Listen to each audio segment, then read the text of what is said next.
And Sean, thank you so much for joining us. We know that you've been running around. We're both back from Vegas, so really thankful for you to take the time. Here's Sean Cunningham. Who? I don't know. Sean, how's it going?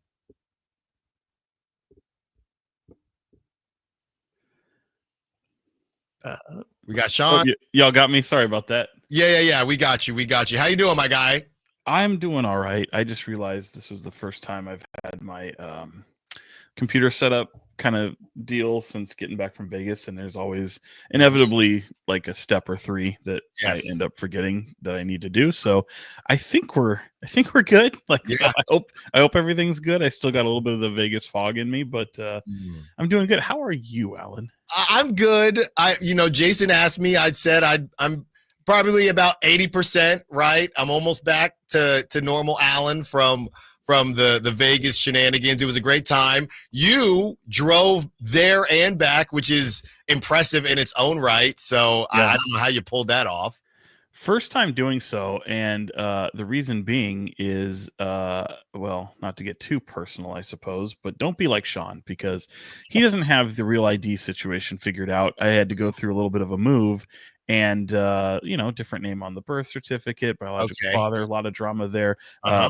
Expired passport, which I should not have let happen, and now I can't locate the passport. So anyway, a lot of these little paperwork things. So I was like, you know what? I'm at a new station. Only a couple months, and I've got a whole hell of a lot of gear that is big and clunky, and you've seen it. So having a car would have been outstanding. They were going to rent me one, and I was flying by myself. I've had to do all those. If anyone follows me and seen the content, it's a lot of multi-camera shoots and stuff like that. So that's a lot to set up and a lot on my own and carry around in very crazy heat. So I kind of liked having the car. I'd never done it before, so it was a little bit of an adventure. And I like it. Right. Well, all I was going to say was I too do not have the real ID, and my passport is expired. But if you did locate your passport, Sean, you could have flown, because you can fly domestic for, I believe, up to 2 years with an expired passport. That's how I got there. So now you know. But little secret, Allen. It's over 2 years old, over expired. Yeah, so I can't help you. Don't be like Sean. Yeah, don't be like Sean, but do be like Sean when it comes to the interview skill set. Great interview that you had out there, Sean, with Scott Perry. Go check that out on YouTube and on KCRA. So let's talk about that. You lugged all your equipment there, and you get the interview with Scott Perry, the newest GM for the Sacramento Kings. How did that go? What was your biggest takeaway talking to Scott Perry, who's talked to, feels like, a lot of people? He's done a couple broadcast interviews, but how did you feel like everything went, and what was your biggest takeaway? Yeah, I mean, for me, it was going to be a little bit of an extended interview. I mean, we went over 20 minutes, and I wanted to kind of see if he was going to keep that same energy from the beginning to the end, and maybe stay on some of the same narratives, because some people tend to get tripped up in a lengthy interview and maybe kind of reveal a little bit too much. And so I wanted to see him in that setting. Obviously, have a great familiarity with him before. I mean, he's been in the league forever, so people are always harping on relationships and the way he views the game, and just things that he's able to accomplish, having a lot of people around him, getting this organization access and into doors that historically have been closed to them. And a lot of that is people may not understand, but you're talking in terms of even draft workouts, agents even considering having their people meet. For example, I think Nick Clifford is an example of that. I mean, you're able to trade in the first round, but when they went to the combine, Nick Clifford never worked out for the Kings. So when they went to the combine, they were able to meet with Nick Clifford at the combine, have some face-to-face time with them, know that, he's a player that they have interest in. And obviously things can change very, very quickly. So I think some of those doors may have been closed to other regimes, maybe not the previous one so much, but certainly agents would steer clear. There was an era where they would steer clear of Sacramento for workouts, and even beyond draft. I mean, you're talking free agency. I mean, things that weren't even considered. So I like what Scott Perry brings to the table in talking to him. We've heard him talk a lot about the Sabonis and DeRozan combo platter, if you will. We've heard him talk a lot about his draft and obviously summer league and things of that nature, but haven't really had him talk about things like Malik Monk, Yeah. Keon Ellis, Keegan Murray, especially with decisions, one decision that's already happened with Keon Ellis, maybe some narratives that are out there. Also just wanting to be like, yo, there's a lot of rumors, there's a lot of narratives. Do you want to put Kings fans at ease? Do you want to, address any of them or kind of shoot down any of them? And some of the stuff that he hasn't been asked straightforward about, and see how he navigates those waters, realizing that there's still a ton of offseason left. So I get the sense, and I think anybody hearing the interview will get the sense that while they're not done and it's never really a finished product, I think there's a curiosity and a very much a realistic approach, being that they've worked the phones and they've seen what the markets look like, that they're able to go into the season, if it were to start tomorrow, that they would be, I think, level-headed and comfortable. Maybe not exactly where they want to be, but certainly comfortable enough with the curiosity of saying, look, we made even before Scott Perry got here, they made a shift, and they've got a lot of these pieces available. And the one thing that everybody could talk about was that they don't have a point guard. Well, you do. And you also have another little plug and play piece. Can this guy from the draft, and Nick Clifford, maybe even a possibility of Maxime Reynaud? I mean, I think it would maybe be a little bit too optimistic. Can they be in a position to contribute at the NBA level almost right away, as guys that are a little bit longer in the tooth in terms of coming into the NBA from the NBA draft, being around 23 years old? And I think there is that curiosity, and I think there is that optimism and that confidence in what Dennis Schroeder brings to the Sacramento Kings. And seeing what it looks like. It's certainly never going to be like, this is your finished product, but certainly I think there's a curiosity there. Talking to Sean Cunningham of KCRA. I have more questions about, obviously, the offseason, but you mentioned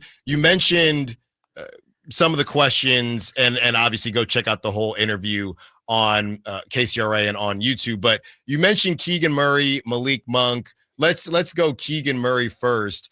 I believe Scott was asked a question pretty early on in his tenure. It might have even been his intro presser, and he didn't really not that he didn't know what to say, because he's always really good with the media, but there wasn't a lot of meat on that bone when he answered the question.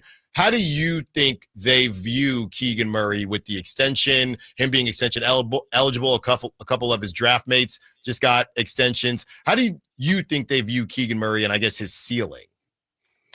That's a tough question to answer, because, for a long time I've heard people talk, even things that predate Scott Perry, like Keegan Murray being this quasi untouchable piece. And I'm never about that vocabulary. Like, nobody, you're a bad team, nobody's untouchable. That being said, like, there are people you'd rather not trade. And I think there are situations out there. I think in terms of the commitment, I don't think that anything will be looked at too much of an overpay, considering what Keegan Murray, for example, has brought to the table, especially now being more of a two-way player than maybe when he first got into the league, and two-way players get paid. So I don't think that there's a fear of paying Keegan Murray.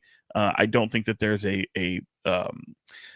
appetite to trade him either. So I think that he identifies both Keon Ellis and Keegan Murray as two players that they're willing to go forward and celebrate a great future beyond 2027, even, because I know everyone talks about that cliff, and everyone has their eyes on 2027 in terms of when all this capital and money comes off the table and frees up. So I think they're comfortable with that. I think they're going to be, as he calls it, prudent and do their due diligence. And I think they'll know what the market's like for him. And obviously you've seen the likes of Jabari Smith, who's been who's extended himself in Houston, and obviously from that same draft class. So I think bearing that in mind, but I think, his Keegan Murray's side of the fence also knows that there's a lot of bad contracts out there. Not to say that Keegan would be one of those, but if you're looking at the likes of, am I going to be a $25 million a year player in this new apron and collective bargaining agreement, when I'm looking over down the road at Portland, when they've got someone like, Jeremy Grant, who's making upwards of $35 million a year. That to me is maybe somewhere in between. You try to find the most he can get, but he's going to do what's right for him, and the Kings will do what's right for them as well. Talking to Sean Cunningham, KCRA. Sean, one more for you just on the Scott Perry front. I've asked the question and I've said that if I get put in a situation with Scott Perry, if he says those magic words, a platform of sustainable success, I'm going to ask him what he means by that. Because if you look at Monty McNair and Mike Brown the last couple seasons, that was success, relatively speaking, compared to where the Kings had been. So what exactly does he mean by that? Looking at the moves that they've made, Dennis Schroeder on a 3-year deal, you still got Domantas Sabonis, you still got Malik Monk, DeMar DeRozan is still there for a couple years, and obviously Zach LaVine. Do you feel like if this season doesn't go well, the whole kind of thing out with the Kings is that they just won't say uncle and hit the reset button. And I was talking to a lot of people in Summer League as well about that. Do you feel, I'm looking here, Sean, seeing the win totals as low as 36.5. Do you feel like if the Kings are an 11 seed or a 10 seed and they, lose in the play-in, do you feel like Scott Perry would go in the direction of retweaking, or do you feel like at some point he's the type of guy that would say, hey, we've tried it this way, this was kind of a leftover situation for me, it's time to hit the reset? Obviously you don't know, I'm just asking your opinion based on who you've been around and what you've gathered. Yeah, I mean, there's at no point do I see or have heard them even talk about doing a full reset. And I think, to your point, in that scenario, keeping 2027 in mind, where a lot of money comes off the books, and you have, the closer you get to them to that mark, expiring contracts become so coveted, because especially with a lot of these teams trying to get off of money very, very quickly.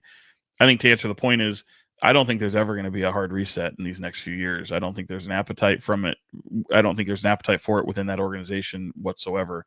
And so I think it'll be still you can do so. I mean, people often point to what they did in New York under Scott Perry, and certainly a retooling, and I think you can reset the roster, but I don't think you're going to monumentally change your direction and alter course and try to get off what ultimately is sustained playoff success. And I think both Scott Perry and the previous regime under Monty McNair and Wes Wilcox, they both share that vision, and that ultimately what's at the top, what's the common thread? It's Vivek Ranadive. He has no desire